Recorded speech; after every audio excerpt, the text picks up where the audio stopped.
अगर आप कभी भी किसी दूसरे कंट्री में आउट ऑफ इंडिया जाते हो विजिट करने या किसी भी काम से जाते हो तो सबसे इम्पॉर्टेंट और बेसिक चीज़ आपके पास क्या होनी चाहिए? ब्रांडेड कपड़े, ब्रांडेड शूज़, आईफोन?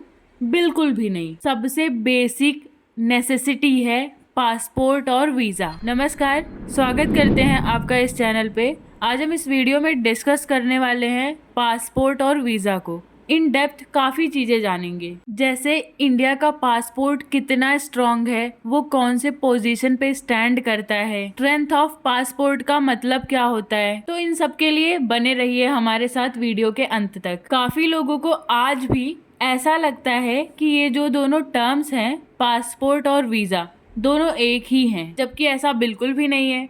पासपोर्ट का क्या काम होता है, वीज़ा का क्या काम होता है, चलिए जानते हैं। बात करते हैं पासपोर्ट की। तो पासपोर्ट एक्ट करता है एज एन आइडेंटिटी कार्ड कि आप इंडिया से बिलोंग करते हो या फिर किसी भी और कंट्री से बिलोंग करते हो। ये जनरली हमारे यहाँ इशू करती है गवर्नमेंट ऑफ इंडिया। जैसे ऑफिस में भी आपके पास कार्ड होता है, स्कूल में आईडी कार्ड होता है, वैसे ही ये अदर कंट्रीज में अगर हम ट्रैवल कर रहे हैं तो मैंडेटरी होता है। अगर ब्रॉडली देखें तो भारत के पासपोर्ट 3 तरह के होते हैं। एक होता है रेगुलर पासपोर्ट जो कि ब्लू कलर का होता है, जो हम जैसे अगर नॉर्मल सिटीजन्स ट्रैवल कर रहे हैं तो उनको दिया जाता है। दूसरा ऑफिशियल पासपोर्ट होता है। ये जनरली जो गवर्नमेंट के एम्प्लॉयज़ होते हैं, वहाँ पे काम कर रहे हैं, जैसे फॉरेन एम्बेसीज में काम कर रहे हैं, उनको दिया जाता है और वो वाइट होता है, मतलब वाइट इन कलर। और जो इससे भी ऊपर है वो होता है डिप्लोमेटिक पासपोर्ट। ये जनरली उनको दिया जाता है, वो ऑफिसर्स गवर्नमेंट के जो इंडिया से बाहर जाते हैं, उनको भेजा जाता है किसी पर्पस के लिए। अब बात करते हैं वीज़ा की।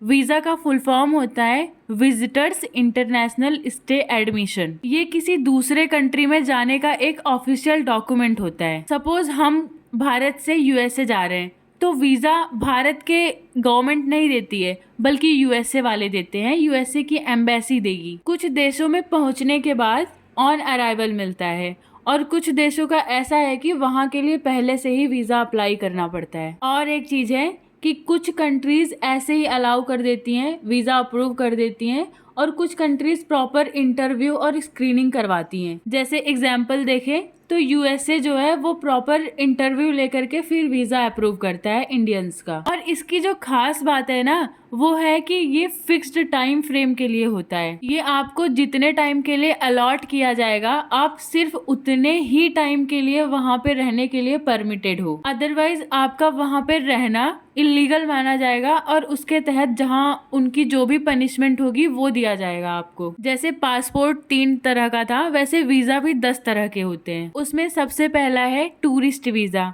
ये करीब 30 से 90 दिन के लिए दिया जाता है। इसके नाम से ही सजेस्ट हो रहा है कि ये जैसे घूमने जा रहे हो आप, तो उस पर्पज से दिया जाता है। दूसरे टाइप का वीज़ा है ट्रांजिट वीज़ा।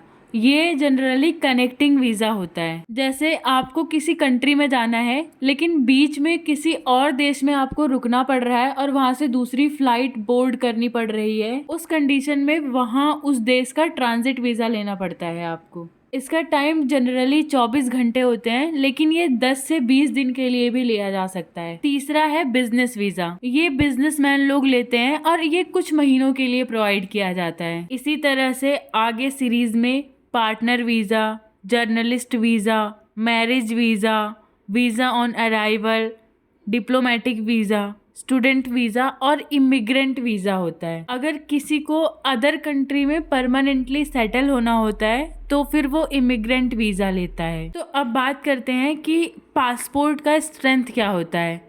आपने एक रिपोर्ट देखी होगी, हेनले पासपोर्ट इंडेक्स, जिसमें सारे कंट्रीज के पासपोर्ट की रैंकिंग होती है बेस्ड ऑन देयर स्ट्रेंथ। अब यहाँ पे पासपोर्ट के स्ट्रेंथ का ये मतलब होता है कि आप कितनी कंट्रीज में विदाउट वीज़ा आप अलाउड हो वहाँ पे। कि अगर आप सामने वाले देश में जा रहे हो तो उनकी परमिशन नहीं चाहिए, आप सिर्फ अपने पासपोर्ट लेकर के जा सकते हो। तो भारत इस रैंकिंग में 80th पोजीशन पे है और फर्स्ट पोजीशन पे है सिंगापुर। ऐसी टोटल 57 कंट्रीज हैं जहाँ पे इंडियंस विदाउट वीज़ा विजिट कर सकते हैं और 6 ऐसी भी कंट्रीज हैं जहाँ पे वीज़ा भी ना हो, आपके पास पासपोर्ट भी ना हो, फिर भी आप जा सकते हो भारत के सिटीजन होने के नाते, जैसे नेपाल, भूटान, श्रीलंका, मालदीव्स, जमाइका और मैकाओ। तो अगर हमें वीज़ा और पासपोर्ट के डिफरेंस को समराइज करना हो तो ये कुछ ऐसा करेंगे। पहली बात, वीज़ा सिर्फ परमिशन होता है और पासपोर्ट आईडी कार्ड होता है। दूसरा, पासपोर्ट आपका बर्थ कंट्री प्रोवाइड करता है और वीज़ा दूसरे कंट्री की एम्बेसी प्रोवाइड करती है। तो अगर आप किसी कंट्री में जा रहे हो और वहाँ पे अगर वीज़ा एग्रीमेंट हुआ है हमारे देश के साथ, तो वीज़ा की कोई ज़रूरत नहीं होती है, लेकिन पासपोर्ट तो रखना ही पड़ता है। ये जैसे आपका आइडेंटिटी कार्ड होगा वहाँ पे, जैसे कि स्कूल या ऑफिस में होता है। पासपोर्ट करीब 5 से 10 साल तक वैलिड होता है, जबकि वीज़ा जो टाइम फ्रेम दिया होता है उतने तक ही वैलिड होता है। होप आज आपको पासपोर्ट और वीज़ा से रिलेटेड कुछ जानकारियाँ मिली होंगी और आपके कुछ डाउट्स क्लियर हुए होंगे, इनके बीच का डिफरेंस पता चला होगा। So thank you for watching the video. Stay safe, stay healthy.